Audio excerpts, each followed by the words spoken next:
Keluarga Esther Aprilita di Caringin, Kabupaten Bogor terpukul dengan kabar kejadian pesawat ATR 42500 yang hilang kontak di kawasan Maros setelah mengalami insiden.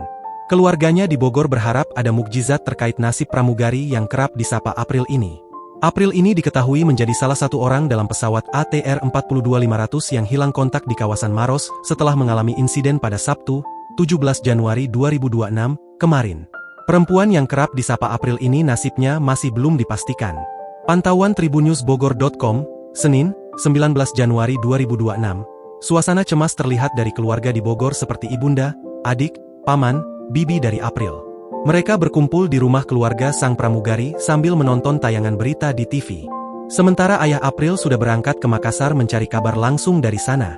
Di tengah menunggu kabar melalui berita dari TV, keluarga di Bogor juga sesekali melakukan sambungan telepon dengan ayah April di Makassar. Di tengah suasana cemas ini, orang yang menyampaikan doa masih berdatangan, di antaranya camat dan kades. Mudah-mudahan ada mukjizat, kata Arya, paman dari April saat ditemui tribunnewsbogor.com, Senin. Arya mengatakan bahwa, April sudah cukup lama menjadi pramugari dan belum menikah. April merupakan anak pertama dari 3 bersaudara. April juga disebut sebagai anak kesayangan ayahnya. Baik orangnya makanya bapaknya nangis-nangis, pas dapat kabar kejadian lost kontak bapaknya nangis-nangis, ungkapnya. Download Tribun X sekarang, menghadirkan lokal menjadi Indonesia.